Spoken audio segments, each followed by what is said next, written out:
You stand in the shadow of an arch, and before you, a shard of an empire carved from stone and blood. What if I told you that this oval of stone is not just a monument, but an emotion machine, a stage for theater of death and luxury, a closed world with its own secrets that still whisper from beneath the ground? How does the whisper of antiquity sound after 2,000 years? It comes from the hollow eyes of the arches, from cracks in the travertine, from the depths where tourists rarely linger.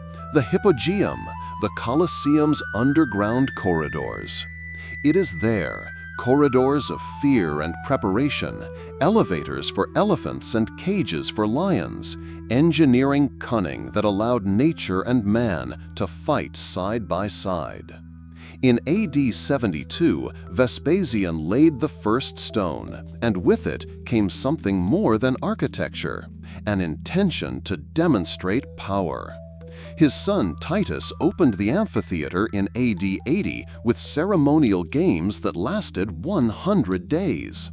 Picture it, 100 days of non-stop spectacle, where the city breathed in time with battles and deaths, and every evening the arena became a stage for a new story. This is not just a date, it is the beginning of a spectacle that alternately glorified and lamented the empire, entertainment and a political tool at once. Great things always have a double nature. They astonish and indict at the same time. Imagine the Colosseum in its full glory, 189 meters long, 156 meters wide, nearly 50 meters high, tier upon tier of stands holding tens of thousands of people. It was a miniature city, planned by strict laws of power. The emperor at the center of attention, senators in honored seats, ordinary citizens lower down, closer to the sand. Everyone had their place, everyone followed their route, and in that order the will of the state was felt. 80 entrances, and within minutes tens of thousands of people vanished in organized movement. For antiquity, this was a marvel of logistics, and the architects achieved it. The stands, arches, corridors, shafts of light and shadow worked like a well-tuned mechanism. But how carefully staged was the spectacle itself? The answer lies below, where tourists rarely stay long. Beneath the hot sand of the arena hides a network of tunnels and cells, the Hypogeum. This is the heart of mysteries, a labyrinth where animals were held, gladiators prepared, and sets readied.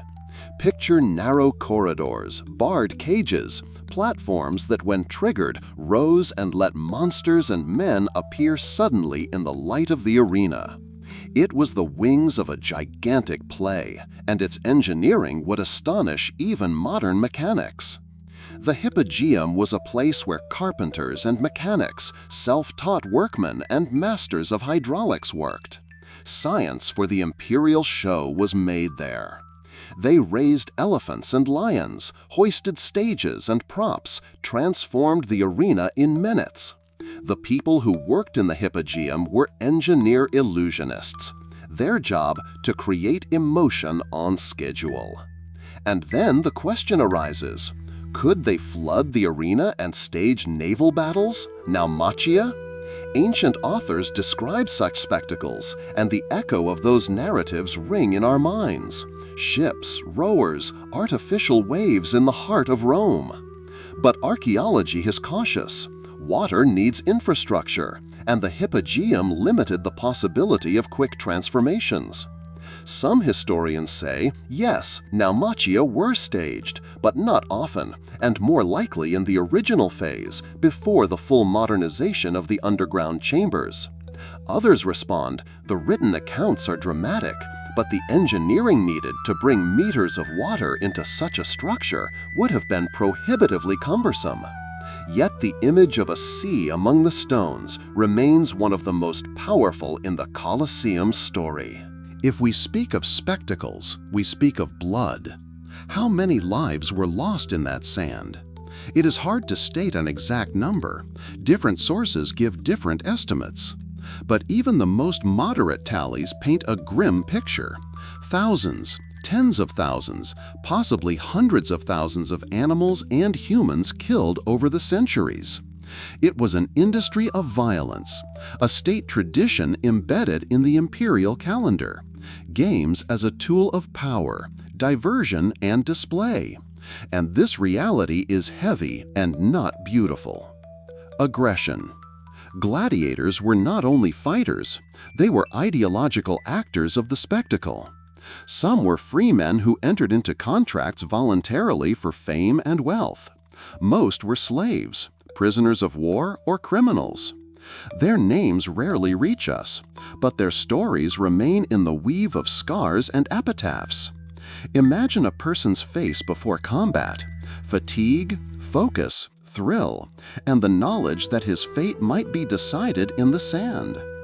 Often their destinies were bright but short. The stands themselves, the crowd, was a separate drama. It was not a passive audience, it was an active participant. Gestures, shouts, signs, the great thumbs up or thumbs down, all these signals meant life or death. Sometimes the crowd decided life and death faster than the man holding the weapon.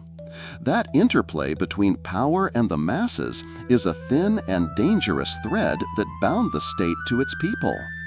Aggression.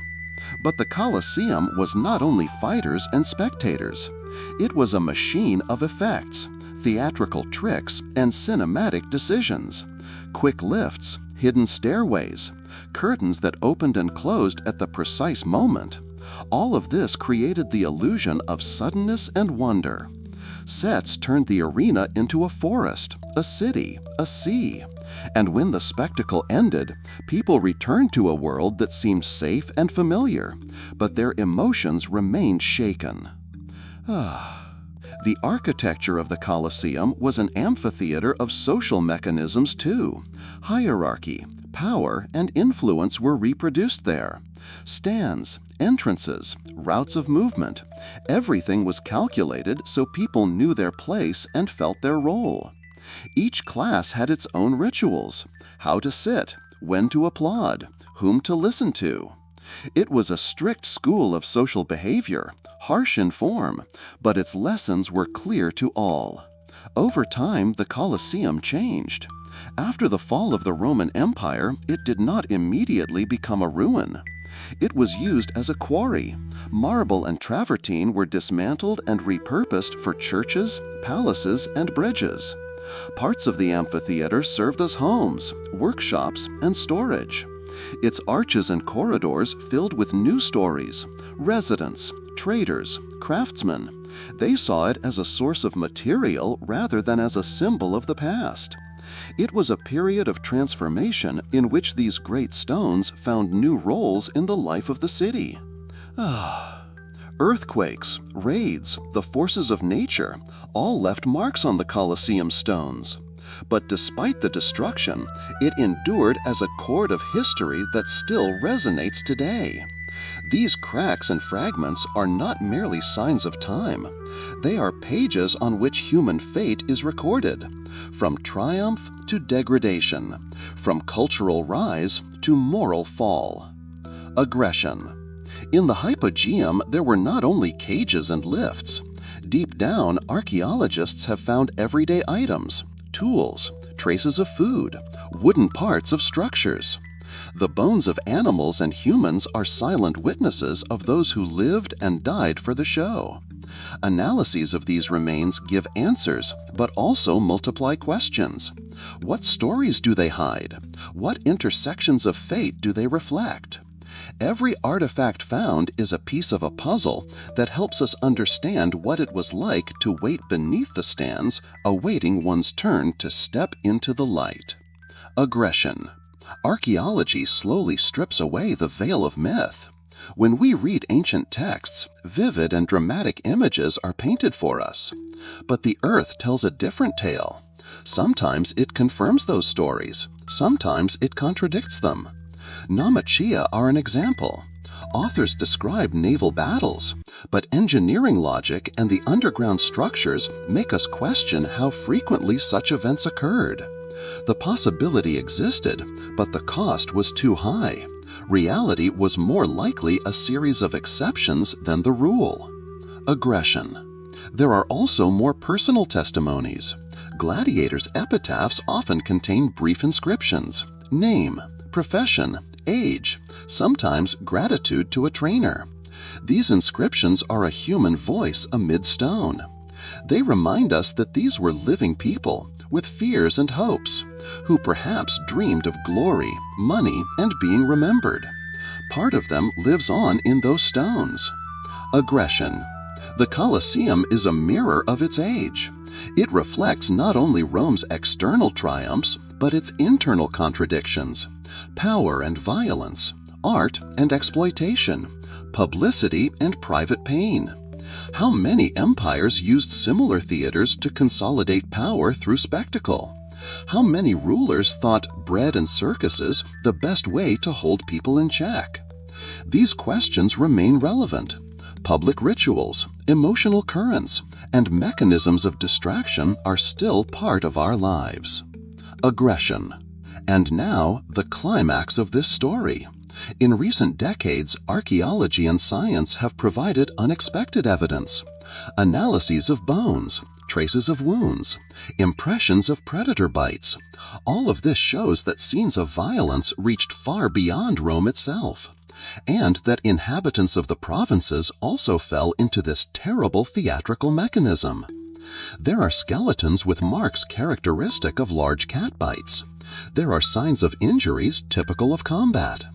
These are not mere tales. They are physical proofs that force us to rethink the scale of the games and attitudes toward them. Aggression.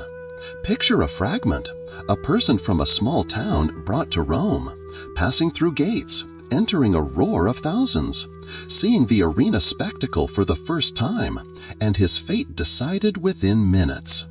This is not only the tragedy of an individual, it is the systemic essence of an empire that used human lives for the celebration of power. We look at the Colosseum and see the reflection of this logic, and that reflection raises questions that will not let us rest. But the Colosseum is not only an indictment, it is also a monument to engineering thought. Consider the technologies used by its builders: complex supports, arches, the use of concrete that allowed the erection of massive vaults. It was a revolution in construction, and its legacy gave a powerful impulse to the development of architecture. The people who built this amphitheater left us lessons of craft and organization. The Middle Ages and the modern era added their own chapters. Some saw the Colosseum as a symbol of paganism and tried to erase its memory. Others saw it as a resource. Through the ages, it served different purposes. Stones were taken for buildings. People settled within. Goods were stored there. But even disassembled brick by brick, it returned in images, as a reminder of the past, of power and downfall. Today, the Colosseum is a place of pilgrimage. Millions of eyes gaze upon its arches. Millions of footsteps echo under its vaults. People take selfies, tell stories, listen to guides. And everyone who stands in its shadow takes away their own impression. For some, it is an architectural masterpiece. For others, a tourist spot. For others, a reminder of irredeemable human imperfection. But there are also those who come with another question. What do we do with the memory of cruelty? How do we preserve this place without turning it solely into an attraction? There are no easy answers. Memory requires respect. Archaeological layers must be preserved, finds studied, the truth about the scale of events told, and this knowledge used as a lesson. The Colosseum is a mirror, and if we look into it soberly, we will see not only former glories, but our responsibility. Next time you pass under an arch, stop and listen. The wind whistles through the passages, and it seems to carry voices. the voices of those who once stood here, shouting, crying, applauding. This is not just stone. These are hundreds of voices preserved in structure and sound. Our task is not to drown them out with glossy souvenir packaging, but to let them be heard. What else does the Colosseum hold? Perhaps answers we have yet to find. Beneath the sand lie layers not yet explored. In the depths are objects that could overturn our assumptions. Archaeology is a conversation between past and present, and these conversations sometimes shock. But it is in that shock that the chance for understanding lies. The Colosseum teaches a difficult lesson. The greatest creations of humankind can serve many ends, aesthetic and violent, cultural and exploitative. Great structures are mirrors of society, and when we look into that mirror, we must accept the whole vision: beauty and ugliness, skill and cruelty, triumph and tragedy. Finally, not as a conclusion, but as an invitation to reflect, we often visit monuments to see greatness. But ask yourself, are we ready to see what is hidden behind it as well? Are we ready to hear the Hypogeum's whisper, answering us in return? Are we ready to acknowledge that the past is not only lessons and heroes, but dark pages that demand our attention? The Colosseum remains. It will continue to stand above Rome, to receive tourists, study, to provoke admiration and questions. But each person who looks upon it and hears the stone's whisper can ask the simplest question: which stories do we choose to remember, and which do we prefer to forget? And when the last shadows descend over the arches and twilight embraces the old stone, listening to the wind, imagine. In these whispers lie not only the past, but hope.